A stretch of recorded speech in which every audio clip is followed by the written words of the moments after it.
Hi అండి. మేమైతే రథసప్తమి రోజున తిరుమల వెళ్ళామండి.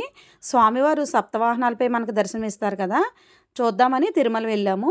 ఇంటి దగ్గర రథసప్తమి రోజున మా కోడలైతే పాలు పొంగించి చక్కగా పరమాన్నం వండి దేవుని దగ్గర పూజ అయితే చేసుకుందండి. ఏరు పిడకల మీద పాలు పొంగించడం అంటే పిల్లలకు తెలియదు కదా! అందుకని గ్యాస్ మీద అయితే పాలు పొంగించి పరమాన్నం వండేయమన్నానండి. ఫిబ్రవరి 4న రథసప్తమి రోజున మా మ్యారేజ్ డే అండి. అప్పటికప్పుడు అనుకుని శ్రీవారి దర్శనానికి అయితే వెళ్ళాము. చాలా ఎక్కువ జనం ఉండడం వల్ల రూములు దొరకడం అది కష్టమైంది కానీ దర్శనం అయితే చాలా బాగా అయిందండి. సప్తవాహనాలపై స్వామివారు ఊరేగుతూ వస్తుంటే 2 కళ్ళు సరిపోలేదండి చూడడానికి. ఉత్సవాల్లో స్వామివారిని అంత దగ్గరగా చూడడం నేను ఇదే ఫస్ట్ టైం అండి. చాలా సంతోషం అనిపించింది. మంగళవారం రథసప్తం వచ్చింది కదండి, అందరూ కూడా తిరుపతి వెళ్ళేవాళ్ళు ఆదివారమే వెళ్ళిపోయారండి. ఆదివారం వెళ్ళి అక్కడ మాడవీధుల్లో ప్లేస్ చూసుకుని ఉంచుకుంటే మనకి మంగళవారం స్వామిని చూడడానికి చాలా దగ్గరగా చూడొచ్చండి. ఇంటి దగ్గర అయితే మా కోడలు ఇలా చక్కగా పూజ చేసేసుకుందండి. స్వామివారు ఇలా వస్తూ ఉంటే మేమైతే హారతి ఇచ్చామండి.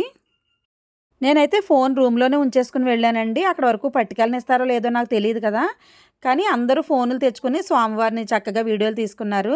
అయ్యో, నేను కూడా ఫోన్ తెచ్చుకోవాల్సింది అనిపించింది. ఇక్కడ దీపారాధన చేసుకునే దగ్గర ఆంజనేయ స్వామి గుడి ఉంది కదండి, ఇక్కడైతే వీడియోలు తీసుకున్నాము. తీసుకున్న తర్వాత రూమ్లో పెట్టేశామండి లగేజీలు అలాగే ఫోన్లు అన్నీ కూడాను. నా పక్కన కూర్చున్న ఆవిడ ఫోన్ తీసుకుని ఇలా 2 వీడియోలు అయితే తీసుకుని నా ఫోన్కి పంపించుకున్నాను. ఇప్పుడైతే స్వామివారు సర్వభూపాల వాహనంపై వస్తున్నారండి. గరుడ వాహనం అలాగే కల్పవృక్ష వాహనం అప్పటి నుండి అయితే మేము చాలా దగ్గరగా చూసామండి. ఎప్పుడూ రథసప్తమి రోజున సప్తవాహనాలు టీవీలో చూడడమే కానీ టీటీడీ ఛానల్లో ఇలా స్వయంగా చూడడం ఇదే ఫస్ట్ టైం అండి.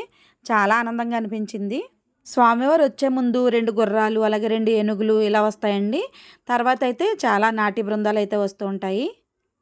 మనం ఎప్పుడు టీటీడీ ఛానల్లో చూస్తాం కానీ ఇంత జనాన్ని నేను ఇదే ఫస్ట్ టైం అండి చూడడం. కన్ను చూపు మేర జనమే ఉన్నారండి, ఇసుకెత్తే రాలనంత జనం ఉన్నారు. మేమైతే వరాహస్వామి టెంపుల్ ఎదురుగా కూర్చున్నామండి. స్వామికి చక్ర స్నానం చేయించినప్పుడు మేము కూడా చక్ర స్నానం చేశాము. తర్వాత ఇలా వరాహస్వామి గుడి ఎదురుగా కూర్చున్నామండి స్వామివారిని చూడడానికి. మాకైతే రథసప్తమి రోజే శ్రీవారి దర్శనం కూడా అయిందండి. చంద్రప్రభ వాహనం కూడా చూసిన తర్వాత స్వామి దర్శనానికి క్యూలో నుంచున్నామండి. 10:30కి క్యూలో నుంచుంటే కరెక్ట్గా 12 గంటలకైతే స్వామి దర్శనం అయితే అయిందండి. కరెక్ట్గా మా మ్యారేజ్ డే రోజున స్వామి దర్శనం దొరికినందుకు చాలా సంతోషంగా ఉందండి. ఓం నమో వెంకటేశాయ.